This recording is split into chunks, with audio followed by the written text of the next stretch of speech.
I mean, John B. for sure would go straight to the sure. smoke. I forgot all other characters that I've played. It was so much fun. It was delicious.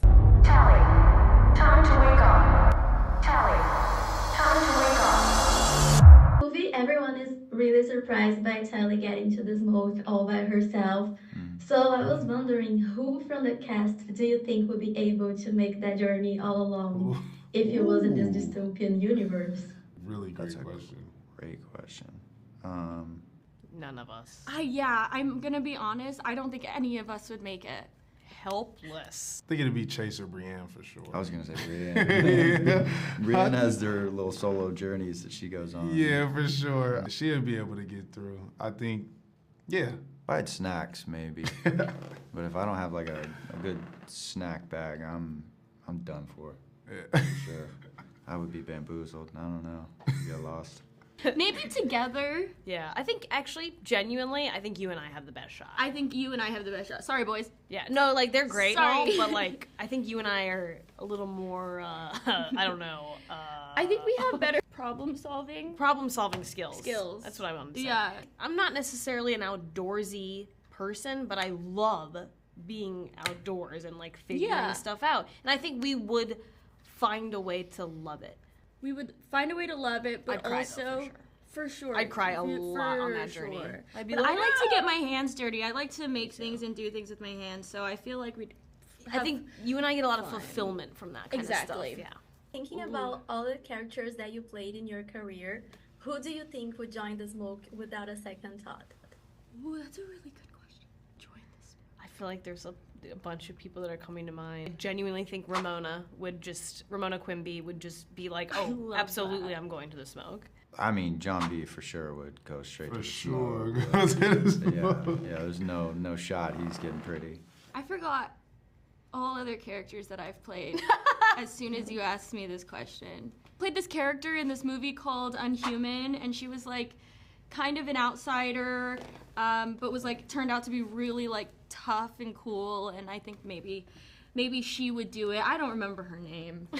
I'm trying to think. You gotta go through the Rolodex. Nah. You got options, baby. I guess I played this character named Theo in Faking It. Maybe, I think he would go to the smoke for sure. Yeah, I had to go way back for that one. You're like, Like, hold on.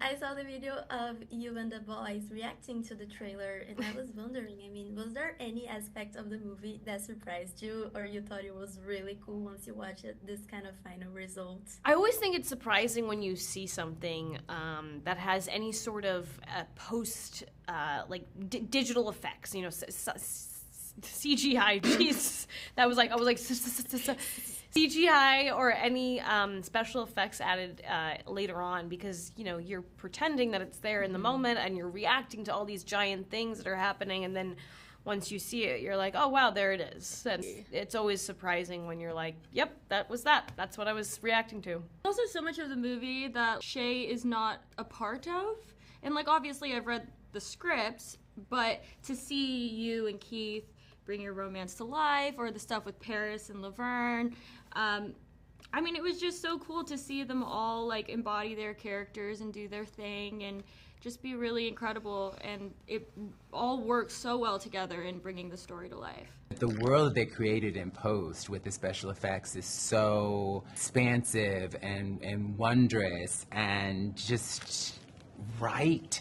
The humanity and the relationships are not, and the story is not obscured by all that. I still feel Tally's hero's journey that she goes on to find the smoke, and all of that relationship with Shay and her relationship with Paris, and then later with David, is all of the humanity is still there, but this world is so opulent and beautiful.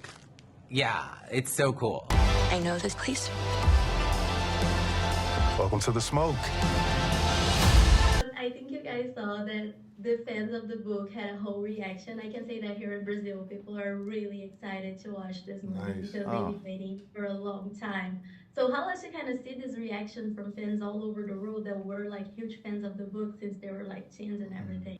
It's amazing. I mean, there's anxiety as well, because Yes. you just want them to appreciate it, you know what I'm saying? But It's amazing. It's a champagne problem to have anxiety for that. Like, we get to be in the uglies film. Yeah. You know what I'm saying? Like, so it's exciting to just see the reactions, and we love a little discourse. You know what I'm saying? That's what get people to want to watch the film, and I appreciate it. Yeah. When it comes to being book lovers like ourselves, and like you said, you create this own world in your head, right? Your own perception and what you believe it to look like. So although it may not be the exact replica of what everybody's imagination brought it to life in their heads to look like, hopefully they have the ability to look at it through a new lens, but with the same love and enjoy it. But like you said, who doesn't love a little discourse? Who doesn't love a little conflict of interest? So come on down, test the waters out.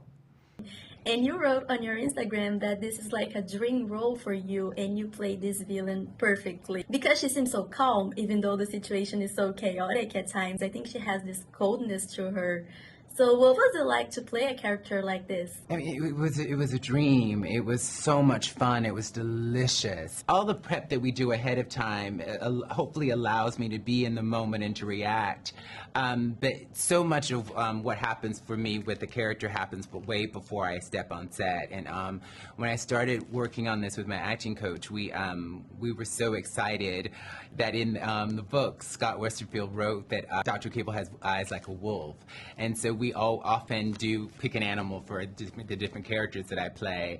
And so it's great when it's in the text. So I did tons of research on wolves. I watched hours, probably hundreds of hours of footage on wolves, and really tried to integrate the behavior of the wolf, the predatory nature, that is juxtaposed with this nurturing nature that the wolf has when it comes to their cubs. All those wonderful things of the movement and the voice. And when wolves make the wolf, the howling of the wolf, and like finding that and then humanizing that. So that was a wonderful guide. And then just, script analysis and always personalizing everything. What is my own relationship to control, to wanting to create a perfect society, to beauty. And so asking all these questions and thinking about my own relationship to beauty, and beauty as power, and beauty as capital and pretty privilege, and all those things. And what does it mean, not just as ideas, but like as governing principles that are internalized and embodied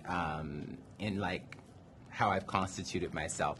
All of that work was and always is interesting and fascinating to me. So then when we come to set, that we have this person, hopefully a multidimensional, fully realized person who gets to live new in these circumstances that are in the script.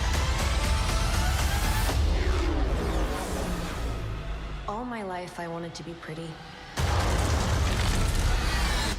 I thought it would change everything.